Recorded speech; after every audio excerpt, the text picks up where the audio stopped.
So today is I just finally read the chapter of 1138, and this I was hoping that it would top 1137, and it did. It fucking did.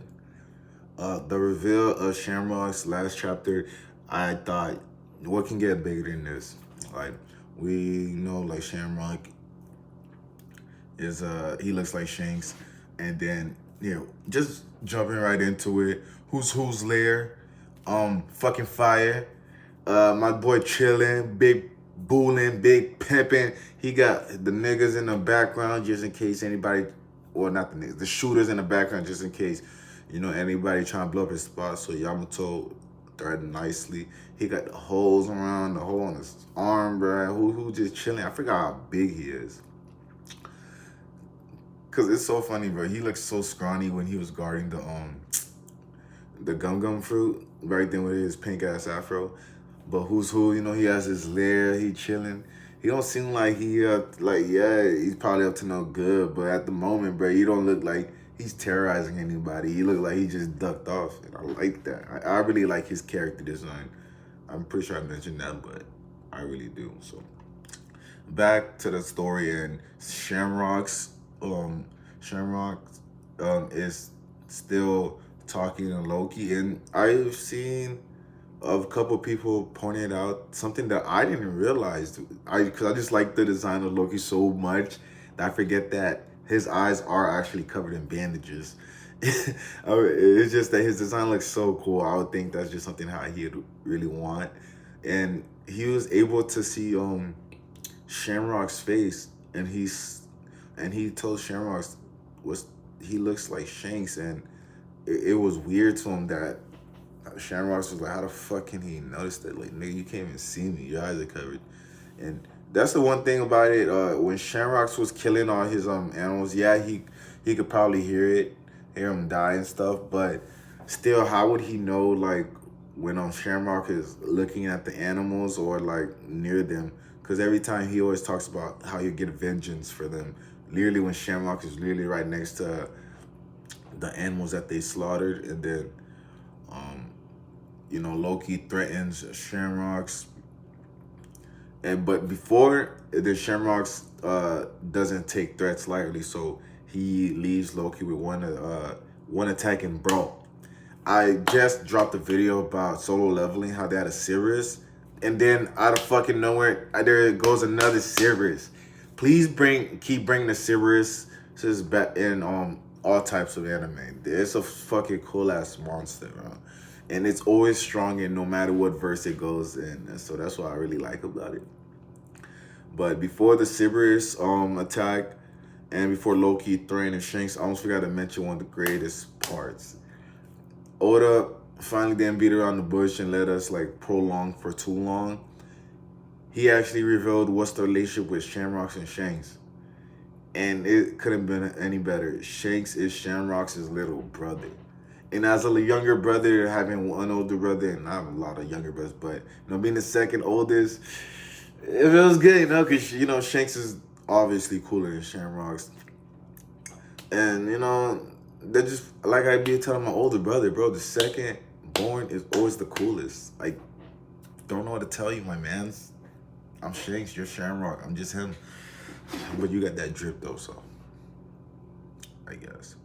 And yeah, so Shanks was separated at birth, and Shamrocks doesn't understand why Shanks would ever want to become a pirate, because he feels like the pirate world is just nothing but filth.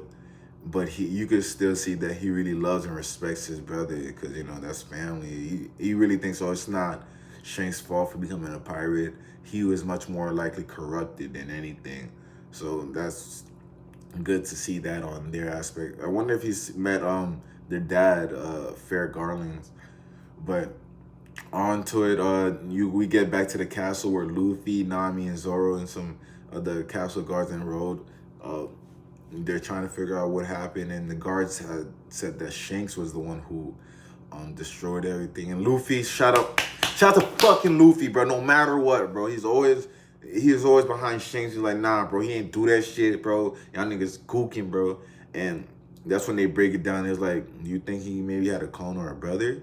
And then that goes to show Luffy is open to the idea because Shanks never really ever talked about his family like that to anyone. So Luffy is very open on the idea that Shanks does have other a brother or other separate relatives out in there in the world. And like I said before, I do not think Luffy is going to get confused with Shamrocks and Shanks, because Shanks literally sacrificed his arm and he bet that on Luffy. And that was one of the first times you ever seen Luffy cry. Probably the only time, besides that in the Ace thing, you never seen Luffy cry. So this is a moment where, like, when Luffy sees Shanks, and Shamrock is not gonna know what the fuck the Straw Hat is about. Luffy is trying to tell him, he brought him back. Shamrock's not gonna know what the fuck this about. And the scar on the face, because the wanted posters are out there, and Luffy does see him, I'm pretty sure. But especially the arm missing, that's the first key indicator. Okay, that's Shanks, or that's not Shanks. Me personally, that's what I think. But we're gonna, I'm pretty sure Shamrock and Gunko, they're going to wreak havoc in Elbaf, so it's gonna be a lot of fights. And surprisingly, even though I was really happy with that whole Shanks has a brother thing, this is literally my favorite part of. I mean, the ending panel was masterpiece. I was looking at it. I'm still looking at that shit because it's just so beautiful, and how Oda drew it. Like, bro, I want to tear up. Like, bro, it like being part of this journey, but that shit masterpiece, bro. Damn, Oda, fuck. That last panel so fucking sexy, man. But as you can see, it's like, honestly, the devil with the fire in his hands, that's Imu. No, bro, no fact. There's no denying that. That is Imu. That right there is fucking Imu. And you already see the other Goro says, I'm trying to look for Joy Boy, and I see a giant with the horns, and how I always say, like, there's probably maybe a different giant race because they had horns, and Hiruden doesn't have horns. He doesn't. And I was like, okay, so what if all the giants, horns and no horns, they all were under Joy Boy, the sun god? And that's how I want to look at it. But the panel was just amazing. You have Frankie here. He literally came to just look at the tree that Tom was talking about, the sacred tree. And then when the teacher, I think Ripley, she comes and she lets him know that 800 or 600 years ago, the little kids used to scribble all the different drawings and paintings of what was happening in the world. And I honestly, and that's what makes him think. That's when it goes to that panel. It shows Frankie just looking at the scribbles, and that's probably like one of my favorite panels. Besides, it was that, and I'm not gonna lie, the one with fucking I still hold this down to one of my favorite panels. It's when Bonnie's crying and it says happy 10th birthday, bro. That shit still hits me like a rocket shit, bro. But we get back to the library, and Saw shows Robin the book where a lot of people gives their representation of the sun god, and how there's like 3 different stories, like how the world is told. And I honestly think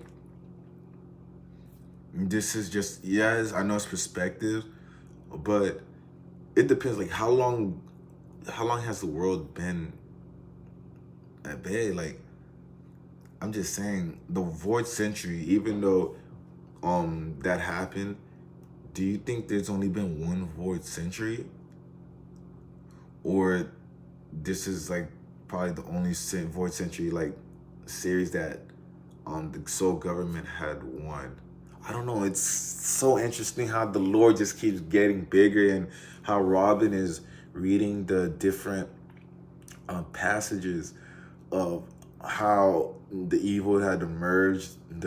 They call him the Earth God, but I'm pretty sure that's Imu, as they call him. He's pretty much the serpent. He has a serpent. I'm just mind blown. I'm still trying to figure out, like, where can this all go, and with that whole panel, and then those three different anticipations of what the sun god was and what happened during the void century, it's just mind-blowing. I can't even speak too much of it because I'm just thinking so much about it, but I just really wanted to do drop the review, a really quick review. I don't like to get in too much because I feel like people should just go read it for themselves, because like I'll look at the video and see how it is, but when I actually just sitting there reading, it's just cut so much better, it's so much deeper. But this just been I don't even know. This has just been an amazing chapter, and I'm probably gonna have to go read this shit up again because it was too good. But man, where are we going with this one? One Piece chapter 1138. It was been a doozy, and let me know your thoughts about it. Yeah, I'm speechless, bro. I'm fucking speechless, bro. I really don't know where this is going because it's like getting so good. It's just like so many things could happen. Like so many different directions can go this way and that way. And one thing about freaking Vegapunk did say, there's no I'm not here to say who's right or who's in the wrong. So yeah, clearly we know evil can't be up to no good, but just gotta find out. Like I said, like, share, and subscribe, and comment down below, and yeah.